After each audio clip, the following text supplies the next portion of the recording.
إلى حضرة النبي المصطفى محمد صلى الله عليه وسلم وعلى آله وصحبه الكرام. الفاتحة. بسم الله.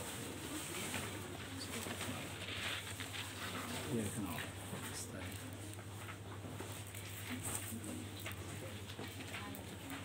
Khusus kepada guru-guru kita, semoga ilmu-ilmu beliau barokah. Al-Fatihah.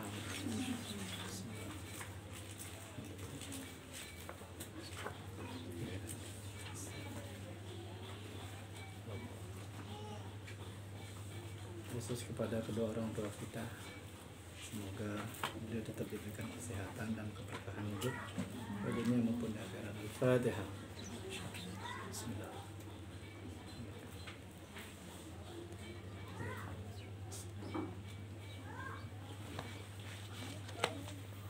Bismillahirrahmanirrahim.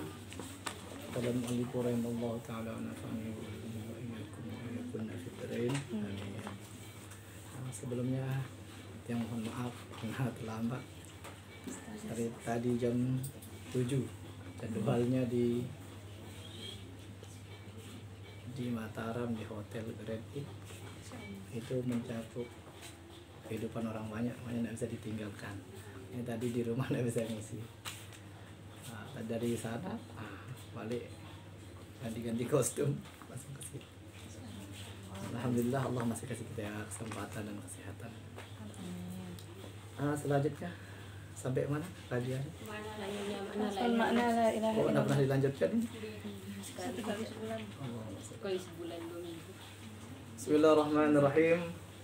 Dengan nama Allah yang Maha Pengasih lagi Maha Penyayang. Faslun ay hadza faslun, ini suatu fasal. Jadi kalau kita baca faslun, takdirannya dalam nama itu hadza. Ay hadza faslun. Kalau faslan, unzur faslan. Kalau faslin, iqra fi faslin. Jadi boleh dibaca mana saja. Faslun boleh, faslan boleh, faslin boleh. Ini suatu fasal. Kalau di sekolah ini suatu kelas. Wa makna la ilaha illallah, dan makna lafaz la ilaha illallah. Kalau sehari-hari kita biasa artikan tiada padahal Tuhan itu kalau bahasa Arab Rob. La Rob illallah, ada Tuhan berlahir. Ini kan la ilaha. Jadi ilah itu jangan diartikan Tuhan.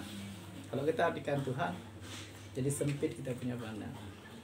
Allah itu Tuhan kan? Nah, Tuhan itu Allah. Jadi lah, ini makanya dijelaskan di kitab ini.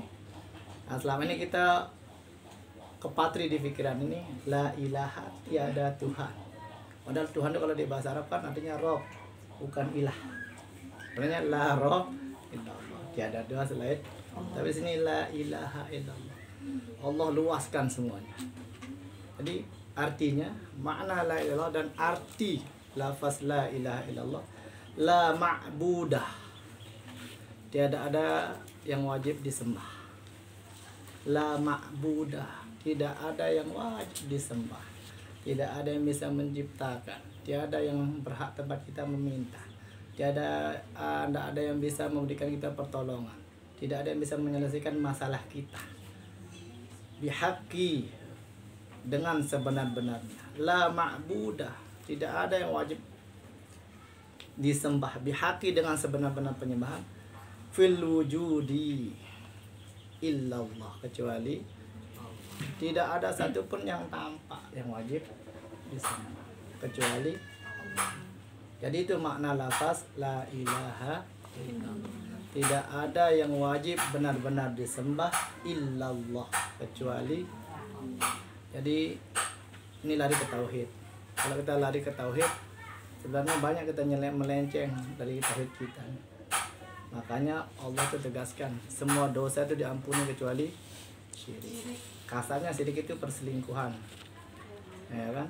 Kita selingkuhin Allah, makanya Allah paling tidak suka. Jadi Allah saja cemburu kalau diselingkuhin, apalagi kita itu kan. Nah gitu tuh, makanya syirik itu dosa paling besar dan tidak ada ampunan baginya. Jadi selingkuh, makanya la ma'bud bihaqqi illallah. Tidak ada satupun yang wajib berhak disembah sebenar-benar penyembah itu kecuali kepada Allah. Nah, kita tanya diri kita, kalau kita sakit kemana kita? Pasti ke dokter, ke rumah sakit. Sampai di sana tadi ditanya kan, apa pertanyaannya? Apanya yang sakit? Berarti dia tidak tahu apa-apa itu. Ya buktinya dia masih nanya. Kalau kita punya motor rusak, kemana kita bawa?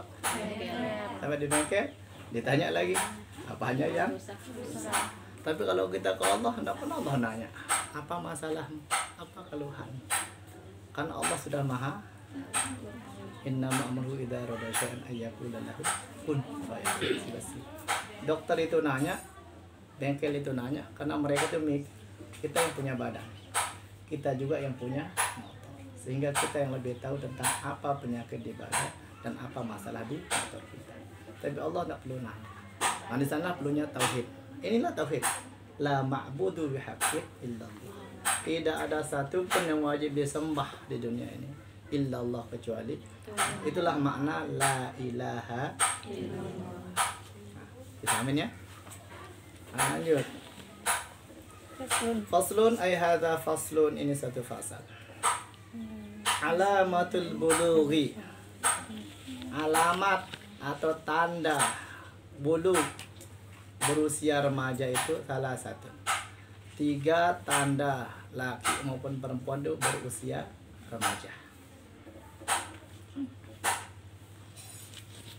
Yang pertama, tamamu khamsa asyarata sanatan. Tamamu sempurna. Khamsa 5, asyarata 10. Jadi 15. Itu banyak bahasa Arab nih. Khamsa 5, asyarata 10 sanatan tahun. Jadi tamamu sempurna, khamsa asyarata sanatan. Sempurna umur 15 tahun tidzakari pada laki-laki wal unsa dan perempuan. Nah, jadi balik. Jadi khamsa asyarata. Usia remaja, bulugh itu artinya remaja. Kadang ada anak-anak, ada remaja, ada dewasa, ada tua. Kita ini sebut ini bulugh itu artinya remaja. Remaja itu di sanalah seorang itu antara emosi dengan sabarnya itu bentrok. Makanya sempurna remaja orang itu bukan 17. Kalau kita kan 17. 17 itu ASS sabar. Nah, di kita sebutannya 15 tahun usia remaja seorang. Bukan 17. Bidzakari pada perempuan, pada laki-laki, wal unsa pada perempuan. Terus itu yang pertama. Yang kedua, wal ihtilamu. Ihtilam itu bermimpi junub. Ihtilam itu mimpi basah kalau kasarnya. Fidzakari pada laki-laki. Jadi mimpi junub, mimpi basahnya pada laki-laki. Wal unsa, dan pada perempuan itu itis'i sinina, ketika melewati 9 tahun. Nah, biasanya kalau laki-laki mimpi basah dihitung balik.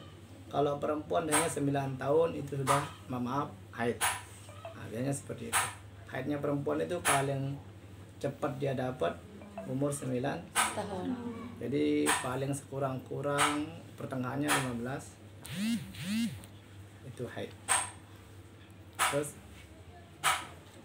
wal haidu fil unsa, dan haidnya pada perempuan litis'i sinina, pada ketika umur 9 tahun itu. Jadi itu tanda baliknya, tanda remajanya. Artinya balik sebenarnya ngerti.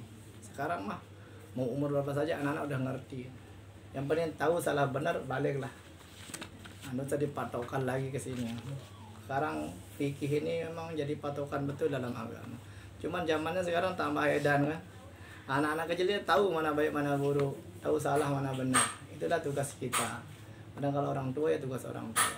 Nah, kita ini sama-sama punya teman sahabat, misalnya mengingatkan mana yang terbaik, ajak yang lain. Karena kita hidup ini bukan siapa yang kaya, siapa yang miskin, tapi siapa yang bermanfaat buat orang lain. Kita diciptakan sama Allah ini buat itu saja, bermanfaat buat orang. Itu tandanya kita jadi hamba Allah, bukan ibadah. Ada sebuah kisah kan, ada hadis kudus itu. Ada kisah suatu hari Allah berfirman di hadis qudsi, Jibril, aku akan mengazab suatu kampung. Jibril nanya, kenapa ya Allah? Karena semua kampung itu bermaksiat. Sebentar ya Allah, coba saya mau nyurpi dulu. Jadi Jibril ini keliling di kampung itu. Ternyata benar, semua isi kampung itu maksiat. Dan suatu saat begitu dia di hari terakhir dia nyurpi Jibril, dia ketemu sama satu tempat yang isinya cuma orang tua yang ibadahnya luar biasa. Ibadahnya rajin, ngaji, sholat, itu aja yang dia kerjakan. Pokoknya ibadah terus. Hanya dia menghadap pada Allah, ya Allah, jangan kau azab kampung itu. Kenapa? Memang di kampung itu rumah bermaksiat, tapi ada satu orang tua yang ahli ibadah, yang ibadahnya luar biasa melebihi ibadah orang-orang ahli ibadah lainnya. Apa kata Allah? Kalau gitu dahulukan dia katanya. Kasih dia dulu azab baru kasih yang maksiat itu. Kenapa ya Allah? Dia ibadah hanya mentingin diri sendiri. Orang maksiat dia tidak larang. Orang ngerjakan keburukan dia tidak. Jadi Allah nyuruh itu dulu. Azab dia dulu baru azab pelaku maksiat. Jadi buruk. Jadi kata Allah kan gitu. Kita kalau melihat satu kemungkaran, kata Rasul kan fayughayyir, ya, rubah dengan tangan. Kalau kita tidak mampu baru dengan lisan. Kalau tidak lisan, pakai dengan. Jadi, tapi kata Rasul itu selemah-lemah iman. Kalau kita punya iman kuat pakai tangan, ajak dia, tarik dia, tarik, ajak, tarik, dorong dia buat ngelakuin kebaikan. Jangan sampai suatu, kalau contohnya kan waktu tsunami, gempa bumi, kenapa yang berdosa dan tidak berdosa kena seperti itu? Karena kita membiarkan kemungkaran. Jadi kalau kita melihat suatu kemungkaran, kita larang, kita cegah. Seandainya Allah turunkan azab, kita tidak kena. Kenapa? Kita udah mencegah. Tapi kalau kita biarkan, kita kena juga. Kenapa? Membiarkan kemungkaran. Itulah tauhid sebenarnya. Itulah punya kita jadi orang muslim. Ajarkan yang benar. Kalau mereka salah, bimbing. Kasih tahu yang baik. Kalau mereka mengikuti, silahkan. Dan jangan memaksa. Islam itu tidak memaksa.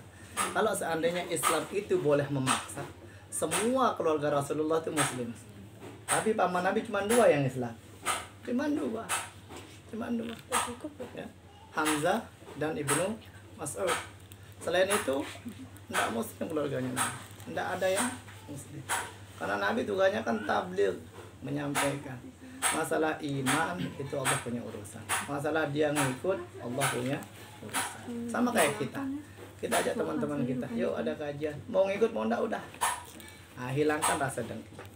Ya, kita tidak usah ngomongin orang. Kalau kita ngomongin orang, kita benar maupun salah tetap dosa. Saat kita ngomongin orang, dia benar ngelakuin itu, ya kita gibah. Kalau dia tidak benar, kita fitnah. Ada double dua-duanya kan. Jadi kita ngomongin kebenaran, kita semua salah. Hanya sekedar menyampaikan, hanya sekedar mengajak. Yuk kita kajian, yuk kita ibadah, yuk kita sholat, yuk kita pokoknya ayo kita berbuat kebaikan. Yang penting udah di masalah dia ngikut atau enggak urusan mereka. Yang penting kita udah. Setelah kita ajak mereka mau ikut, alhamdulillah tetap bimbing. Kalau mereka tidak mau ikut, tiap hari ingatkan. Ya, tiap hari. Karena apa? Batu saja. Yang kalau tiap hari dikasih air bisa pecah, apalagi hati manusia. Itu kisah itu karena kan ada namanya Ibnu Hajar Al-Asqalani, pengirim kitab fikih. Itu pengarang kitab fikih besar. Jadi Ibnu Hajar itu kan dulu beliau mulai ngaji itu umur 40 tahun. Jadi selama 40 tahun itu kerjaannya cuma jualan air. Jualan air. Setelah 40 tahun dia baru sadar diri. Apa fungsi saya hidup? Ibadah hanya sekedar perbuatan baik yang tidak ada. Karena ilmu yang tidak ada. Hanya dia memutuskan diri sambil jualan itu mau mengaji. Saat dia umur 40 tahun. Kalau gitu saya punya niat. Saya akan mengaji selama 40 tahun saya tinggalkan agama. Jadi beliau mulai ngaji. Saat ngaji namanya otaknya orang tua kan gitu. Kata pepatah kan kalau mengukir di atas air mustahil. Kalau mengukir di atas batu selamanya akan. Ya gitu kita belajar. Kalau kita belajar dari kecil dari muda mah akan terpatri di pikiran dan hati kita. Kalau di orang tua sekarang kita tahu alif, besoknya lupa. Kasih tahu ba, lupa lagi. Jadi tidak akan pernah nyambung. Tapi Ibnu Hajar punya keinginan besar untuk kembali kepada Allah untuk belajar itu. Akhirnya beliau ngaji. Jadi setiap kajian yang beliau dapat dia catat. Makanya di kitab Ta'lil Muta'alim disebutkan man hafadha farra wa man kataba qarra. Barang siapa yang mengandalkan hafalannya hilang. Wa man kataba Qur'an, barang siapa mencatat setiap ilmu yang dapatkan akan tetap selamanya. Makanya ahli ilmu tuh kemanapun dia ngelangkah pasti bawa buku sama bolpen. Itu di kitab Ta'limul Muta'allim, bimbingan buat orang yang menuntut ilmu. Di sana semua dikupas, gimana adab segala macam. Itu kitab Ta'lim bagus. Kalau sulit Arabnya terjemahannya juga banyak. Jadi Ibnu Hajar ngaji. Jadi setiap yang beliau catat dia tulis di kayu, beliau tulis di batu, semua tempat beliau tulis. Di mana tempat beliau bisa nulis dia nulis. Selama 39 tahun di sejarah beliau itu mulai berkeluh kesah. Apa yang saya dapat ngaji nih? Udah 39 tahun saya ngaji, tidak ada satupun yang menempel di pikiran sama hati saya nih. Hanya dia mikir, udah dah, berhenti saya ngaji katanya. Akhirnya dia bilang sama gurunya, saya mau berhenti ngaji. Apa kata gurunya? Tunggu setahun lagi katanya. Karena apa kata guru itu salah satu adab orang penuntut ilmu. Kalau beliau izinkan silahkan, kalau enggak ya. Jadi beliau enggak diizinkan. Tunggu setahun lagi, baru kamu boleh pulang. Tapi dia enggak mau. Hanya dia lari dari jamaahnya, dari pengajiannya. Hanya lari ke dalam sebuah gua di kisah itu. Dia merenung di dalam gua itu. Dalam perenungannya dia dengar suara air, tetesan air. Dia jadi sumber air itu. Dia lihat bongkahan batu besar. Tapi sudah mau nembus dia batu itu sama tetesan air yang setiap hari itu. Dia mikir, batu saja bisa nembus dengan tetesan air yang setiap hari. Masa saya punya hati ini sekeras batu katanya.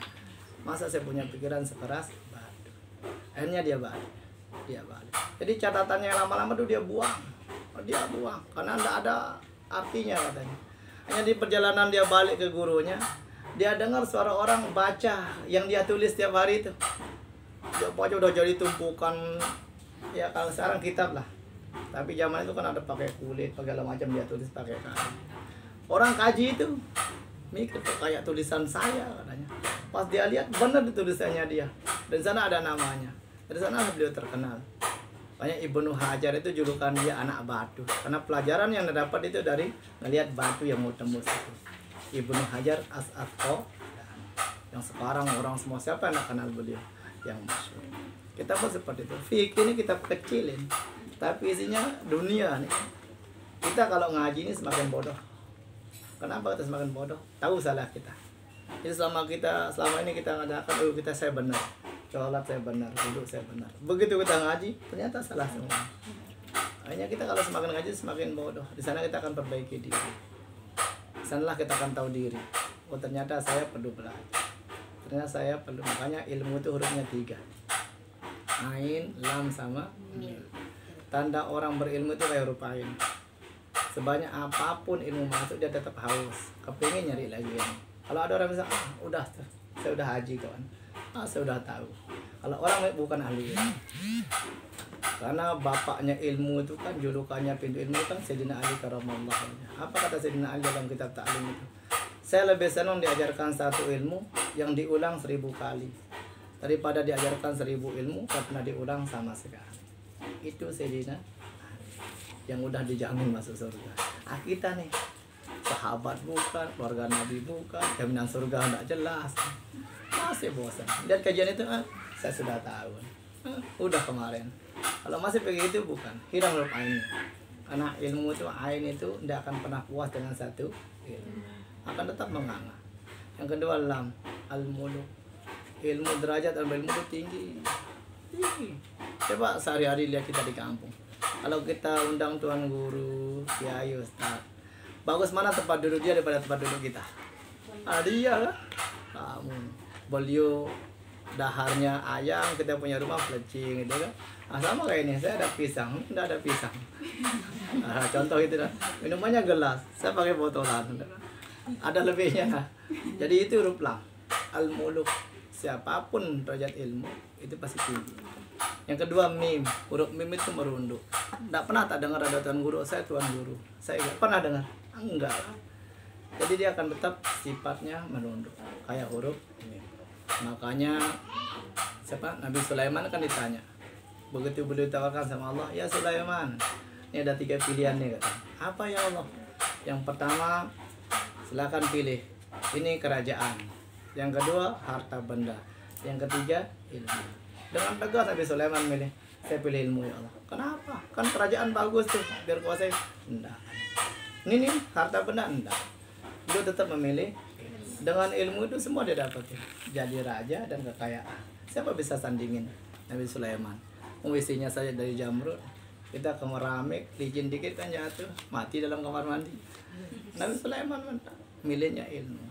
Itu Nabi Allah Sulaiman. Makanya Nabi Rasul itu Allah ciptakan macam-macam buat pelajaran.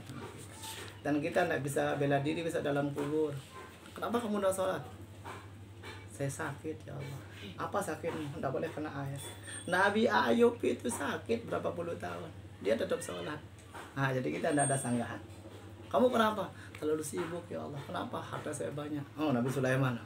Sekaya apa dia? Tetap dia sholat. Saya nggak sibuk, saya artis nih, terlalu cakep. Nabi Yusuf, bagaimana? Jadi Allah ciptakan Nabi Rasul itu seperti itu. Biar kita tidak bisa nyanggah. Bukannya Allah tidak adil kok ada Nabi macam-macam. Nah, ya Allah tahu kita bakalan seperti itu. Jangan kan besok, sekarang aja gitu kita kan. Ya Allah, salah saya apa kok doa tidak dikabul. Nah, kita banyak nanya sama diri kita. Artinya nanya itu di atas sejadah, nanya di Facebook. Ya Allah, masalah saya besar. Dia yang komen, syukurin gitu kan. Di WA belum lagi, siapa suruh gitu kan. Kita salah. Sebenarnya kalau kita punya masalah, udah kelar sejadah. Kelar sejadah. Seperti kita bilang kemarin, saya tuh kalau ngadep Allah tuh kayak orang curhat. Jadi buat Allah tuh jadi partner hidup kita. Ya. Jadi, makanya kalau kita benar-benar ngarepin Allah tuh coba wudhu kayak anak muda. Kesit. Sholatnya kayak orang tua, khusyuk. Dan mohonnya kayak anak kecil merengek. Itu cara orang ibadah. Baru enak hidup itu. Jadi pas wudhu kayak anak muda gesitnya luar biasa. Cepat. Pas sholat kayak orang tua. Jadi pelan, benar-benar dihayatin. Nah pas minta kayak anak kecil ngerengek ke orang tuanya. Gimana anak kecil ngerengek minta uang gitu kita sama Allah. Ya Allah, merengek lah gitu. Tengah malam tuh kan. Kalau 5 waktu nih banyak yang make nih. Kiai, tuan guru, ustaz, bajingan pun make. Yang 5 waktu dhuhr. Tapi kalau tengah malam tidak ada yang make. Jarang. Di kampung paling 1-2 yang make. Jadi langsung hubungan kita sama. Makanya di Al-Quran cuma salat sunnah yang Allah sebut itu kan cuma tahajud. Wa minal laili fatahajjad bihi nafilatan.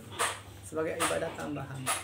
Asa ya ba'atha rabbuka maqama dari derajat yang tinggi. Sealim-alimnya orang, sehebat-hebatnya pangkat orang, kalau sampai dah tahajud tetap derajatnya bawah. Karena tidak pernah Allah sebut zuhur, asar, maghrib, isya itu angkat derajat ada. Cuma di tahajud Allah sebutkan. Kalau udah pertengahan malam bangun tahajud sebagai ibadah tambahan bagimu dan mengangkat derajatnya maqamam mahmud, derajat yang mulia kan. Jadi kita tuh akan jadi mulia kalau kita sholat. Tidak bisa sholat zuhur asar. Semua make. Belum lagi kita minta saat zuhur. Apa kata malaikat? Kabar ya, tuan guru aja belum dikabul. Jadi sampai tunggu dulu. Kita mohon lagi di asar. Gitu juga jawabannya. Jadi minta di waktu-waktu tertentu. Di mana saat orang lalai kita munajat. Di duha itu saat terbagus tuh. Jadi saat orang lagi sibuk kerja, kita mohon 2 rakaat lah. Kalau nggak bisa full 12 ya 2 rakaat.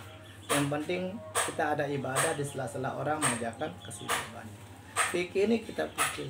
Yang tadi itu kita bisa ngoreksi kita. Ngoreksi hidup kita. Sekarang gini ya. Sama ini sebutannya makna la ilaha illallah kan kayak tadi tiada Tuhan. Sedang kita tahu di sini kan tidak ada yang wajib disembah dengan sebenar-benar penyembahan kecuali jelas arti la ilaha illallah. Kalau kita tidak kaji kayak tadi tidak tahu. Masih kita artikan tiada Tuhan selain Allah. Sampai kiamat tiada Tuhan selain Allah. Padahal Allah itu Tuhan dan Tuhan itu karena Allah itu punya nama, Tuhan itu punya nama. Kita namanya ya Allah. Ya, jadi seperti itu. Sama kayak biasa dalam kubur, Rabbuka. Nah, siapa Tuhan? Rob kan sebutannya di sana. Nah, jadi ndak man ilahuka, ndak kan? Jadi marab. Jadi main di sini jelaskan makna la ilaha illallah udah jelas. La ma'bud bihaqqin illallah. Yang kedua tadi pasal yang kedua alamat baliknya seorang. Jadi umur 15 Tapi kebiasaan laki-laki itu saat dia mimpi basah, dan kebiasaan perempuan saat dia datang haid. Itu kebiasaannya. Tapi sebutannya sini 15 tahun. Kalau ada perempuan belum haid, tunggu dia 15 tahun baru dikatakan orang remaja. Baru dikatakan akil. Sama kayak laki-laki, saya tidak pernah mimpi basah. Tunggu umurnya 15 tahun. Sesuaikan, kembalikan ke kitab lagi. Ini salah benda. Kembalikan lagi. Kita punya sandaran. Makanya rukun iman yang keempat kan percaya kepada kitab. Kitab itu bukan cuma Al-Quran, ini kan kitab. Kalau tidak ada Al-Quran, tidak ada ini. Jadi kalau kita tidak percaya ini, ya kafir. Hilang iman kita. Sementara rukun iman yang keempat itu percaya kepada kitab Allah. Dan salah satu itu kitab fikih termasuk. Kitab tasawuf termasuk. Jadi kitabnya Allah. Dan pembenaran ibadah, jadi safinamnya kita fikih. Fikih, kita tahu tata cara kita. Karena sholat itu sah kalau kita sah wudhu. Wudhu itu sah kalau sah istinja. Jadi semua punya syarat. Nah, kalau ditanya, udah sholat? Nah, sholat urusan ketiga. Kok ketiga? Yang pertama istinja, kedua wudhu, ketiga. Jadi jangan salahkan orang. Sholat mau urusan kedua. Mungkin dia belum wudhu saja kan. Jadi biarkan saja mereka. Jadi kita itu kadang udah tahu kan. Nggak sholat, sholat urusan ketiga. Jadi kerjakan dulu syarat-syarat sahnya. Makanya fikih ini jadi jasa. Kalau orang pelajari fikih saja, tidak mempelajari ilmu tasawuf, itu kayak tai kuda katanya. Halus dua, kasar. Gitu. Kalau kita pelajari tasawuf, tidak pelajari fikih, kayak buah durian, kasar luar, bagus. Pelajari keduanya, kayak buah apel, luar bagus, dalam. Buat apa fikih? Ya cara kita wudhu. Buat apa tasawuf? Biar hati ini benar. Jangan sampai begitu kita Allahu Akbar, gentayangan kita punya kepala. Belum mikir kuota, belum mikir belanjaan, belum mikir makanan, semua masuk. Kenapa? Caranya yang belum kita tahu. Makanya itu punya belajar. Cari. Banyak ikra, ayat pertama turun. Baca, cari, gali, semua pelajari agama itu. Biar kita benar-benar dapat. Jadi kalau udah dapat kan enak. Kapan saja Allah manggil kita enak. Enak kita punya ibadah. Jadi lanjut lagi satu. Lagi satu. Faslun ay hadza faslun, ini suatu fasal. Syurutu ijza'il hajari tamaniyatun. Syurutu segala syarat. Kalau kita nahukan syartun itu satu syarat. Syartani dua syarat. Kalau syurut banyak syarat. Kalau lebih dari 3 udah banyak hitungannya kalau ilmu nahu. Syurutu ijza'il hajari. Syarat istinja dengan batu, bersuci dengan batu. Sekarang mah banyak air. Jadi seandainya tidak ada air. Tamaniyatun 8 syarat orang istinja dengan batu. Ayyakuna bithalatati ahjarin. Yang pertama itu harus dengan 3 batu. Syaratnya dengan 3 batu. Kalau tidak ada 3 boleh 1. Asal setiap bagiannya itu masih suci. Ya. Terus wa ayyun yal mahalla, mensucikan tempat keluar najis itu dengan batu itu. Tidak ada dengan lain. Umpama kita tidak ada apa-apa, cuma ada batu. Jadi syaratnya 8 tadi itu. Yang pertama cari 3 batu. Dan cuma ada 3 batu itu, setelah itu tidak ada apa-apa. Kalau ada air, batallah batu itu. Kalau ada air batal. Karena lebih afdal pakai air. Jadi harus pakai 3 batu. Dan mensucikan tempat keluar najis itu harus dengan batu.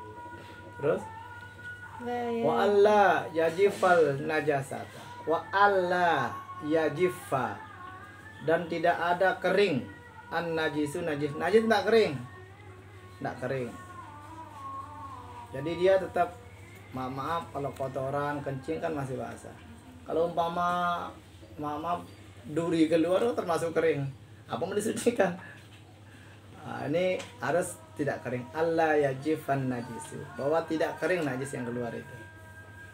Jadi kalau dia kering, tidak ada bekas, batallah batu, apa mau disucikan? Tinggal wudhu saja.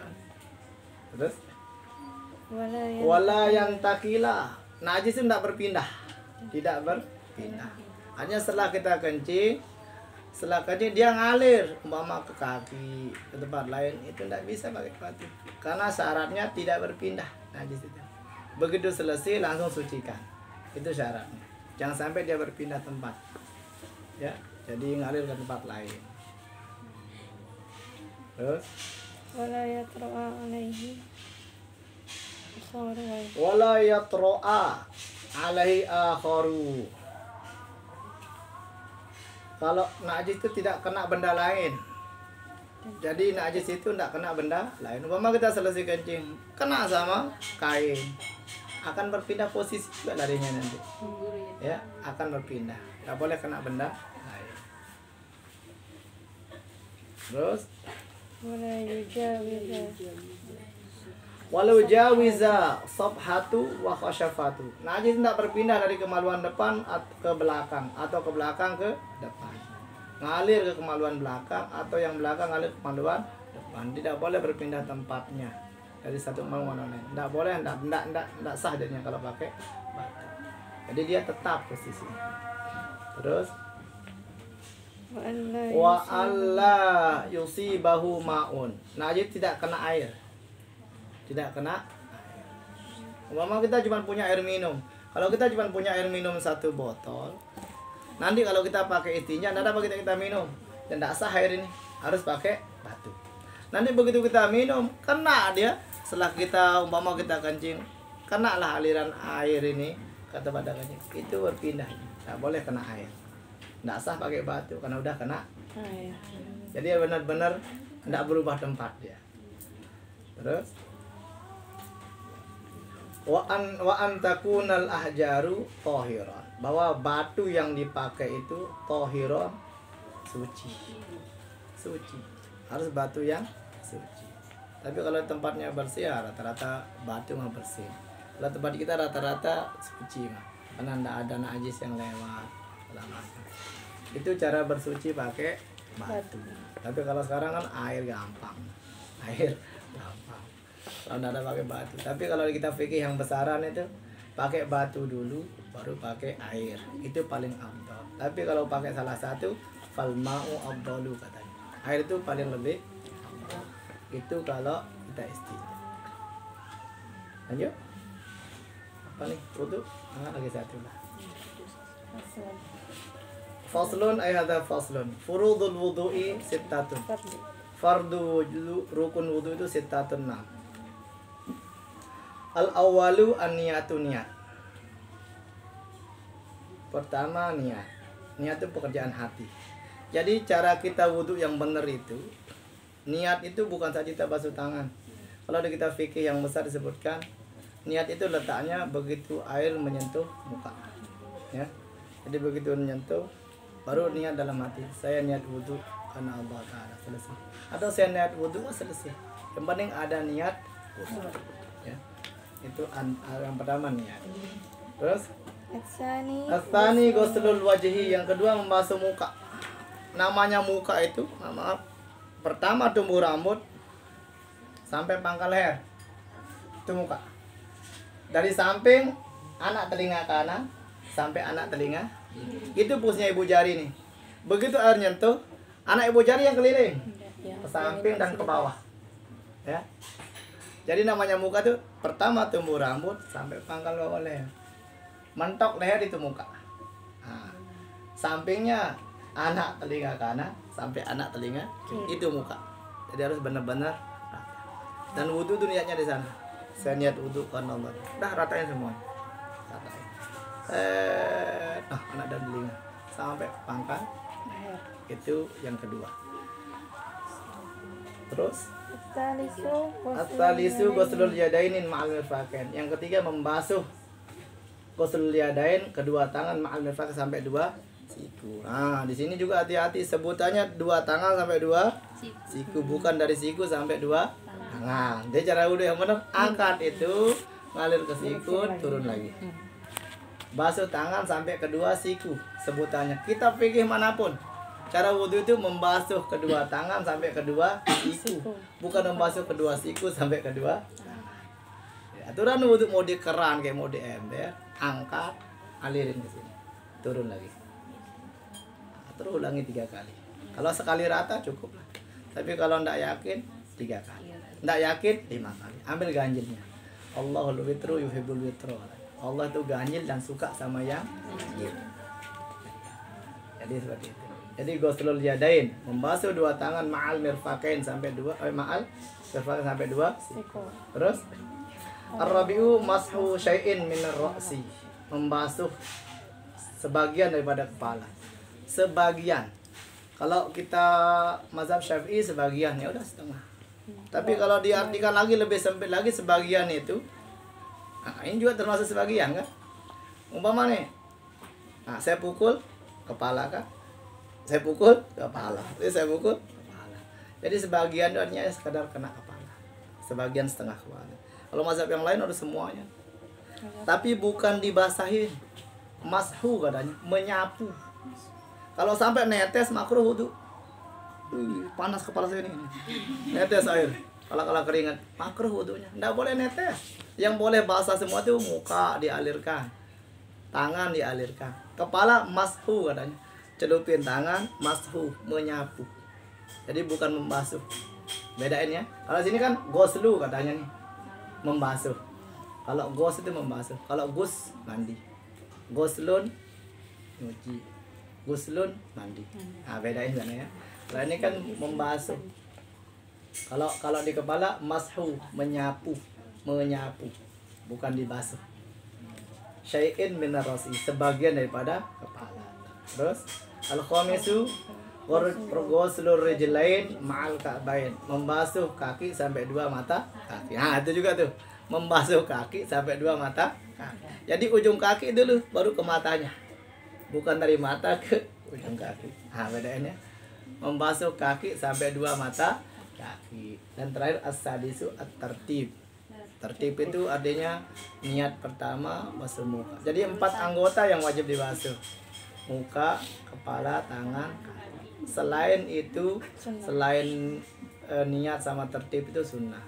Kumur-kumur sunnah. Madmadah, istimsyak, masukkan air dalam hidung. Kita kalau masih air dalam hidung tuh bukan kita celupin tangan gitu, enggak. Agak tarik dikit.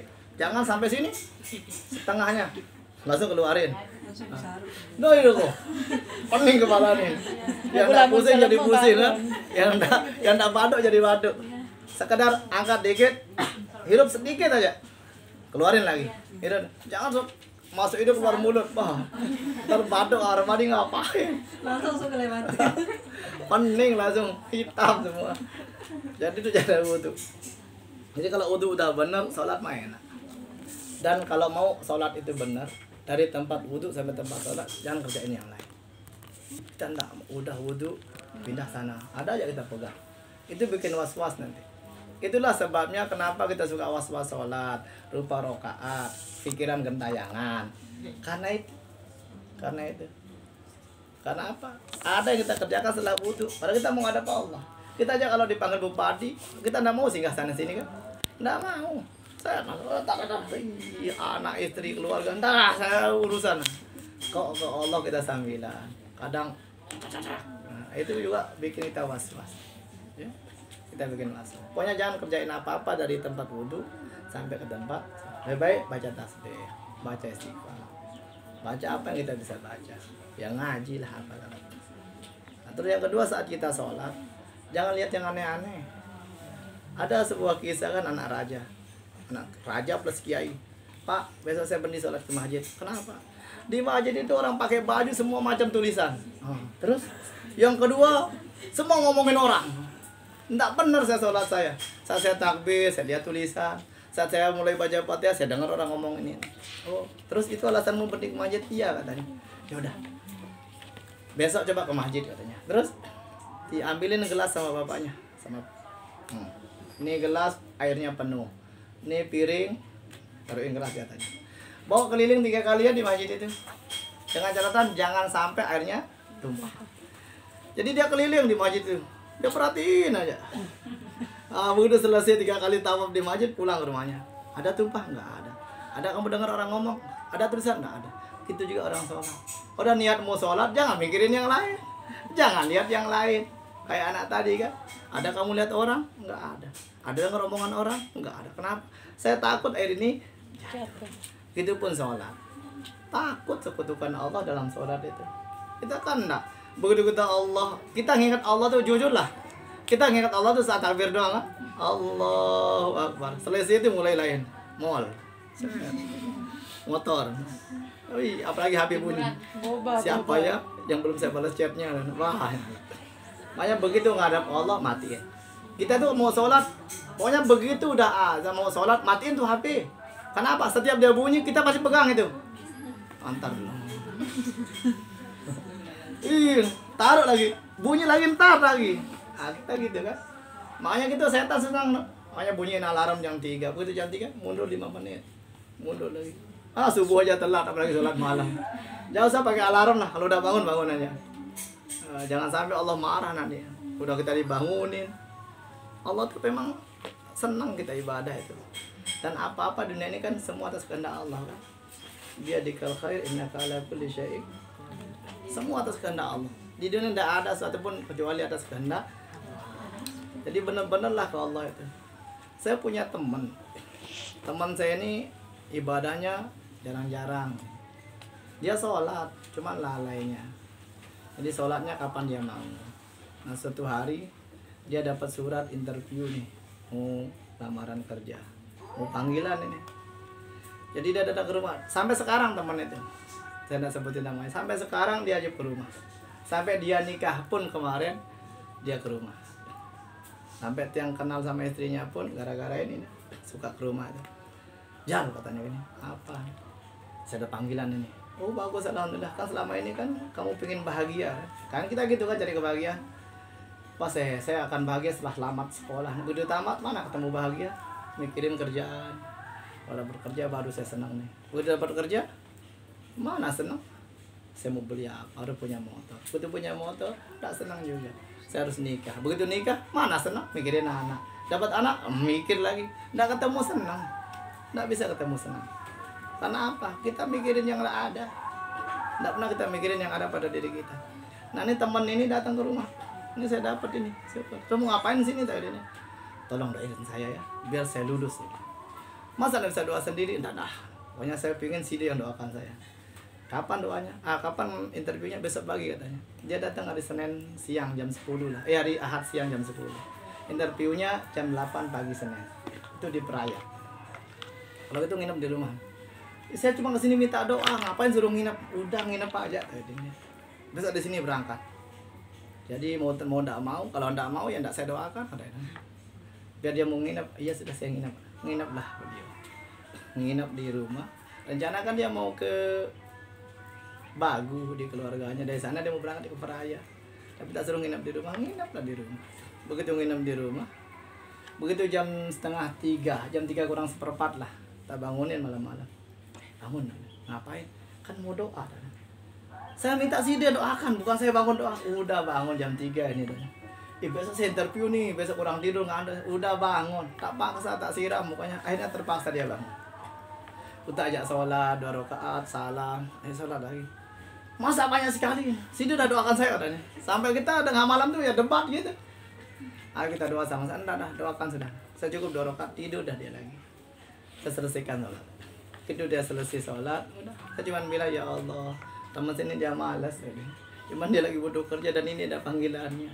Udah. Kalau kabulin, kalau enggak lah. Dia nanya paginya. Dia nanya terus pas mau subuh nanya, "Si doa apa?" Ya kalau dia terima, enggak. Kurang ajar sekali doa itu. Yo, iya dan. Yo nanti kan kita bisa lihat Allah tuh ridho sama kerjaan itu. Kan kita tahu Allah itu suka sama kerjaan kita, ridho apa enggak? Bukan karena kita langsung keterima, enggak. Pasti ada rintangan. Kita mau berangkat nih contohnya, kita berangkat. Tiba-tiba ban motor pecah. Allah belum ridho. Mungkin nanti kita ketabrakan di sana. Itu ada sesuatu di balik kejadian. Tapi kita kan marahin motor, kurang ajar nih motor. Masa motor kurang ajar? Kalau dia kurang ajar, pak kita naikin aja, jungkir balikin selesai kita. Tapi kita kan mikirnya ke sana terus. Begitu kita mau jalan, ada yang ngalang-ngalangin depan, ada aja yang tumbang. Allah jangan ngebut-ngebut, di sana ada sesuatu. Allah gituin kita. Makanya saya telat jadi ya syukur-syukur lah saya telat tadi. Biar ada yang jengkel. Jadi gitu tuh ada. Begitu subuh tak bangunin, udah ada doa. Ini saya doa, jengkelnya. Begitu setelah subuh dan ikut zikiran, dan ikut yasinan. Biasanya saya kebiasaan di sama anak-anak itu. Selesai subuh tuh yasin, waqiah, al-muluk, ar-rahman. Kenapa Yasin? Yasin itu sebenarnya paling bagus dibaca sebelum tidur. Kenapa baca sebelum tidur? Biar Allah ampunin dosa kita dari Isya kemarin sampai sekarang. Dan Allah jaga dari Isya ini sampai bisa dia berbuat dosa. Itu kelebihannya kita baca sebelum tidur. Pagi anjurannya baca surat Al-Waqiah. Pembagian rezeki itu waktu subuh. Nah, terus waktu duha itu paling bagus itu Al-Muluk. Nah, jadi asar itu bagusnya Ar-Rahman. Selesai salat asar. Jadi tak bangunin, enggak dia ikut zikir, enggak ikut baca Yasin segala macam. Saya lupa dia mau interview. Saya selesai itu tidur sampai saya biasanya tidurnya berduduk. Bangunlah setengah 8. Saya baru ingat innalillahi. Tuh, bangun. Penyumpahnya. Kurang ajar kamu gara-gara kamu bangunin saya tahajud dan dia nyalahin tahajud. Ini gara-gara tahajudmu ini dan kamu suruh saya nginep, jengkelnya luar biasa, udah kesetanan. Udah istighfar, makan itu istighfar katanya ini. Udah ingat dah sendiri deh. Saya udah telat gini kan. Mandi dulu enggak saya mandi. Ya uang. Sarapan saya mau puasa deh. Tapi ada iman juga ada deh. Ingat puasa deh. Puasa nanti saya pikir. Hanya berangkat ngebut dari rumah setengah 8. Enggak mungkin sampai peraya itu jam 1 jam enggak. Enggak mungkin. Sampai Lene ketemu orang tabrakan. Nelpon, kurang ajar ya bilang, telepon nggak ada assalamualaikum, makan assalamualaikum udah. Ada apa? Ini gara-gara kamu udah ajak saya tahajud. Saya suruh saya doa, minta doa, kamu ikut aja saya doa. Makanlah itu tahajudmu deh. Ada apa? Saya udah buru-buru ketemu orang tabrakan. Udah mungkin ada hikmahnya. Hikmah dia ke Saudi katanya dia. Kurang ajar. Hikmah ke Saudi, suaminya ke Malaysia deh. Si dia ini sabar-sabar, marah dia sama saya. Gara-gara saya bangun tanya, marah iya. Pokoknya berhenti kita temenan. Ya serah kalau dia ini. Si dia mau berhenti minta doa. Makan ada doa itu. Jadi dia udah hendak karuan. Bener. Pak dia buru-buru tarik. Mau kemana Pak? Dia sama orang di sana. Saya mau ke Peraya. Bisa enggak bonceng yang anu nih tabrakan ini? Tambah deh jengkel teleponnya. Kurang ajar. Jadi dia bonceng 3. Yang kecelakaan di tengah, keluarganya di belakang. Ke rumah sakit sampai di sana dia enggak dikasih pergi karena dia yang bawa. Dari kasih, Pak, Bapak yang mau tanggung jawab sini. Tunggu keluarganya datang. Indah nelpon lagi. Kurang ajar ya. Sampai sekarang panggilan saya di dia tuh kurang ajar. Kurang ajar gara-gara tahajudmu ini dah. Marah habis-habisan. Udah ingat Allah, ingat dah sendiri dah. Pokoknya habis dah, gelap sekali dari itu. Begitu dia sadarin belum datang keluarganya. Dilihat dia podang-panding sama yang kecelakaan ini, dipanggil. Pak, kenapa ke orang gelisah katanya? Ini gara-gara teman dia yang cerita. Ini gara-gara teman saya nih dia dah. Saya minta doa, diajak saya doa dia dah. Dia marah betul. Mau ke Pak, mau kemana? Saya ada interview nih dia dah. Di kantor ini. Interview apa? Mana suratnya? Dia kasih surat saya jam 8, Pak. Ini udah jam berapa? Ini gara-gara teman saya belum ketemu Bapak lagi dia bilang. Jadi semua disalahkan. Namanya orang marah gitu tuh. Semua kita salahkan. Akhirnya nih. Begitu coba lihat suratnya, dikeluarin suratnya. Dia lihat, sini Pak duduk. Tapi yang punya tanda tangan ini saya katanya. Saya katanya. Jadi yang interview itu Bapak itu yang sama ke kantor katanya. Jadi begitu dia selesai tanda tangan segala macam, beranjaklah ke kantor. Sampai itu di kantor, ratusan orang antri. Tunggu Bapak nih. Sementara dia sama Bapak itu. Begitu dia naik tangga apa katanya? Ini rupa orang yang tidak pernah tahajud dia bilang nih. Tadi dia ingat tahajud saya. Dia hina Tuhan saya. Begitu nyampe naik tangga, ini rupa orang tidak tahajud. Coba tahajud kayak saya. Dari sana sampai sekarang di setiap pintu rumahnya tuh wajib tahajud. Semua anak-anaknya. Karena apa? Di Al-Quran tuh Allah nyuruh kita sholat tahajud itu. Bukan sunnah jadinya. Kalau Allah udah merintahkan menjadi wajib. Tapi kita bilang sunnah. Tidak salah dalam sunnah. Memang sunnah, tapi Allah nyuruh. Kalau Allah nyuruh, tapi kita yang malas.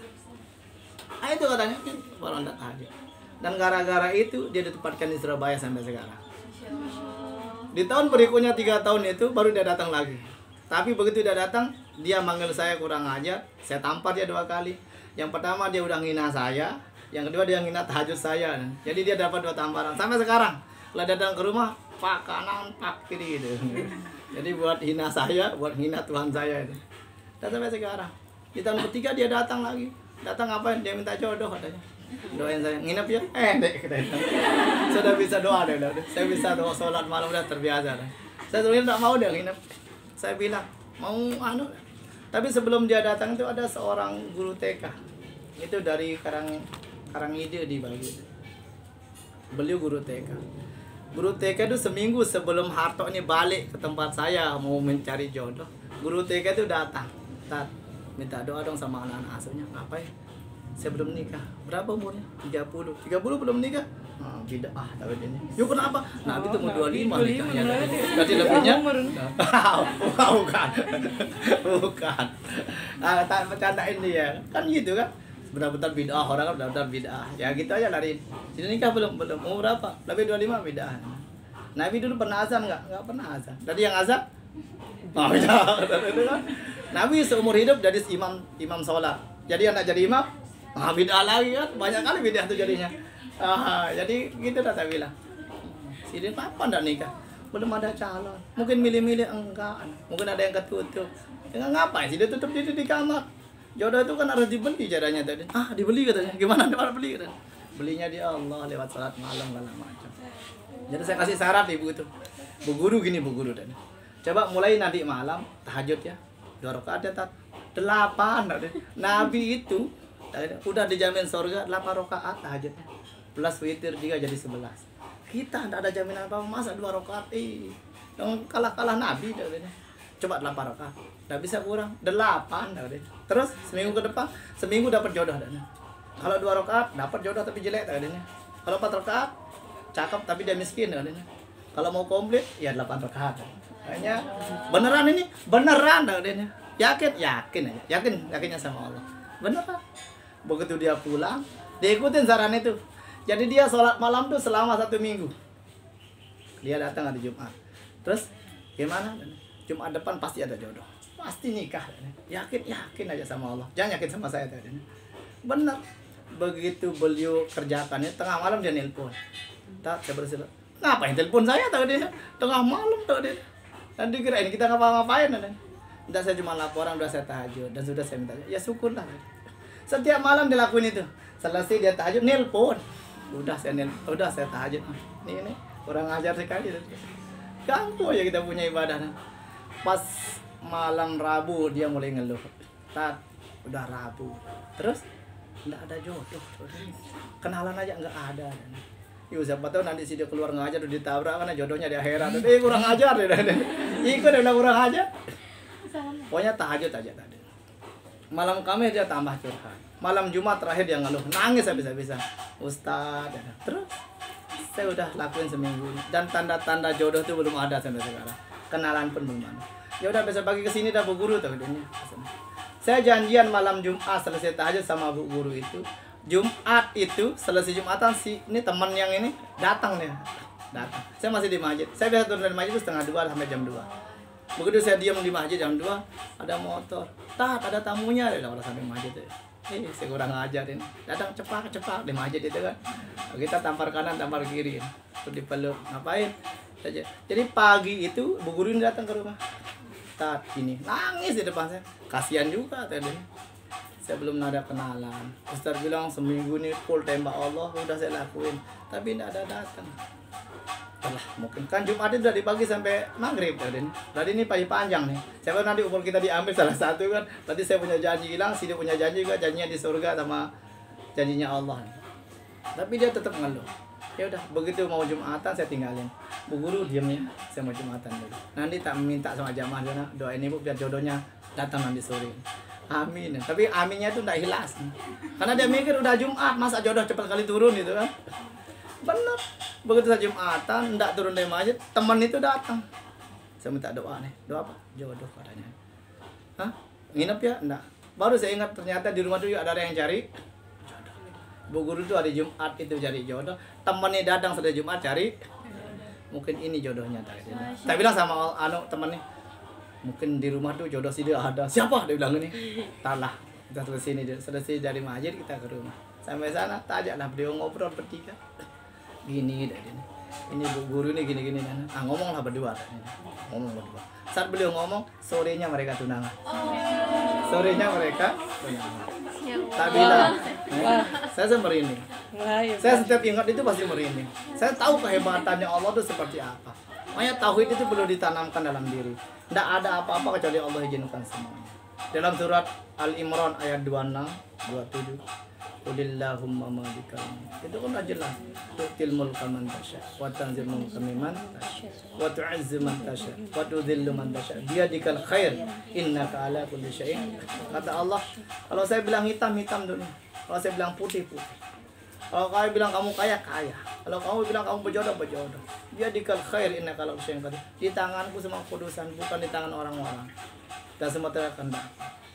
Siang Allah bisa ubah jadi malam, malam bisa jadi yang hidup bisa Allah matikan, yang mati bisa Allah. Apalagi cari jodoh kamu kata Allah. Apalagi kamu temuin kamu. Nah, kita mikirnya gitu aja. Oh, ikan di laut, sayur di kebun, ketemu di meja makan. Nah, gitu kan? Ketemu mereka. Apalagi kita sama-sama di dunia, di darat ini kan. Seperti itulah. Dari sana saya punya teman dan dari mereka saya banyak belajar. Ternyata itu loh kehebatan Allah. Saya cuma tahu ilmunya, mereka yang praktekkan. Saat mereka praktek dan berhasil, saya tambah senang jadinya. Jadi kita harus punya ilmunya.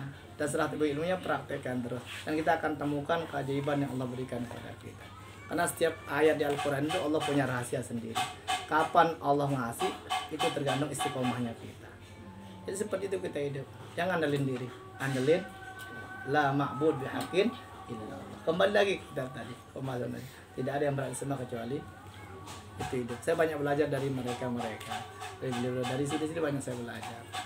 Saya juga punya anak yang belum pakai cadar. Saya suruh dia, tapi dia bilang besok. Ya udah selesai. Tugasnya cuma bapak kawin. Udah selesai. Setelah mereka mau ikut, ya silakan. Ya, silakan. Yang penting mereka jangan ninggalin sholat itu saja. Sholat utama. Nanti sholat itu akan membentuk dia. Sholat itu akan merubah karakternya dia. Jadi saya seperti itu hidup. Sama anak-anak asuh saya seperti itu. Silakan kalian lakuin apa yang kalian senang, tapi jangan sampai tidak. Karena kita sama binatang tuh bedanya cuma di sholat. Binatang makan, kita makan. Dia lapar, kita lapar. Tidur, kita juga tidur. Dia punya syahwat, kita juga punya syahwat. Saat manusia ibadah, binatang tidak ibadah. Bedanya kita sama binatang cuma di ibadah. Tadi itu di anak-anak asuh. Saya punya anak-anak asuh 203. Ya setiap hari saya harus kasih makan dia 10.000 per anak. Jadi tiap pagi saya harus punya uang 2.300.000. Kalau saya pakai, saya punya otak pecah kepala ini. Pegawai aja tidak ada gajinya 2 juta sehari.